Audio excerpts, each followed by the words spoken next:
माननीय अध्यक्ष जी, अब कैलाश जी प्रस्ताव लाए हैं तो पास तो होगा और पास कराना भी पड़ेगा, और विरोध तो हम कर ही नहीं सकते। लेकिन मैं दो तीन मुख्य बात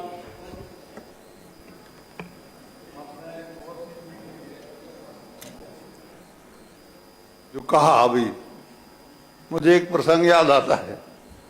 शून्यकाल में हम लोग खड़े हुए थे, सामान्यतः जो ध्यानाकर्षण या स्थगन की सूचनाएं देते थे, हम लोग अपोजिशन में थे, श्रीनिवास तिवारी जी आसंदी पे थे, तो आप खड़े हुए, आपने जोर जोर से शून्यकाल में विषय को उठाया, तो आसंदी से पूछा गया आपने क्या दिया, स्थगन दिया, ध्यानाकर्षण दिया, क्या दिया? तो आपने कहा जिन लोगों ने दिया उनका क्या हुआ?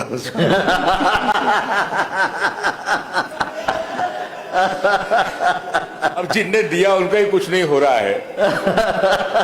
अब सवाल उतना ही है कि कैलाश जी आप ये संशोधन लाए तो हो, लेकिन मैं दो तीन मूल मुद्दों पे आपकी ध्यान आकर्षित माननीय अध्यक्ष महोदय करना चाहता हूं। इसका कोई मतलब नहीं, जब सरकार बहुमत में होती है तो जो संशोधन लिया है, पहले यही संशोधन इसी सदन ने पास किया था कि डायरेक्ट चुनाव होंगे, बाद में इसी सदन ने पास किया कि साहब इनडायरेक्ट चुनाव होंगे, और अब वापस लौट के घर को आए।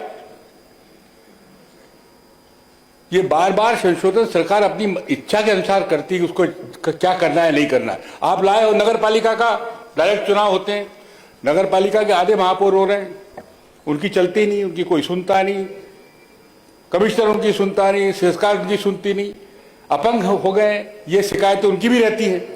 आप अब इसको आप डायरेक्ट करना चाहते हैं, बहुत अच्छी बात, मैं सहमत हूं आपके इस तर्क से। मैं सहमत हूं कि डायरेक्ट चुनाव जनता के हित में होगा, हॉर्स ट्रेडिंग रुकेगी।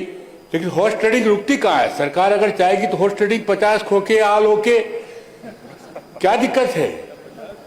50 खोखे आल होके में सारी सरकारें, चाहे महाराष्ट्र की हो चाहे मध्य प्रदेश की हो, कहीं की भी जा सकती है।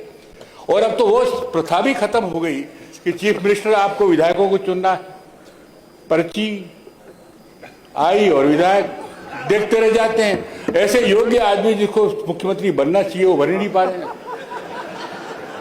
और कौन बन जाता है सब देखते रह जाते हैं। इसलिए ये सारी बातें। अध्यक्ष जी, ऐसे दोस्त हो तो दुश्मनी करने की जरूरत नहीं। इसमें दो तीन चीजें और साथ में जोड़ दी जाए अध्यक्ष महोदय, तो लोकतंत्र की मजबूती के लिए हम लोग सब लोग लड़ रहे हैं, आप भी और हम भी। आजकल डेमोक्रेसी धीरे धीरे खतरे में आ रही है, इसको भी कहीं न कहीं जाके रोक लगानी पड़ेगी। आप उस पर एक प्रयास कर रहे हैं, मैं आपका समर्थन करता हूं। लेकिन जनपद, जिला पंचायत, मंडी, ये इनडायरेक्ट क्यों होना चाहिए? आप मंडी को भी डायरेक्ट करिए, जनपद को भी डायरेक्ट कर दीजिए, जिला पंचायत में भी हॉर्स ट्रेडिंग होती है, आप बंद करिए। मैं तो आपके समर्थन में हूं, आप उसको सबको लेके आइए। सरकार ये पार्ट में क्यों लाती है डेमोक्रेसी को ठीक करने का काम? कि पहले नगर पालिका को पहले कर दिया, आप नगर इनको करेंगे नहीं तुमको? तो जनपद, जिला पंचायत, मंडी, सबको आप डायरेक्ट चुनाव करिए, पूरा चुनाव डायरेक्ट हो। और एक बात पे और प्रतिबंध लगाने की जरूरत है जो पूरे देश में, नहीं तो फिर क्या है कि हवाई जहाज में भर करके, जैसे हमारे साथी कह रहे थे कि कहीं ले जाना है, असम में जाके खड़ा कर दिया जहाज, मालूम पड़ा वापस लौटे, सरकारें बदल गई, महापौर बदल गए, अध्यक्ष बदल गए।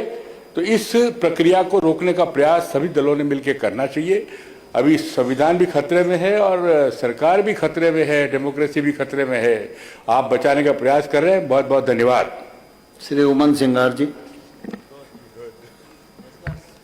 धन्यवाद अध्यक्ष जी।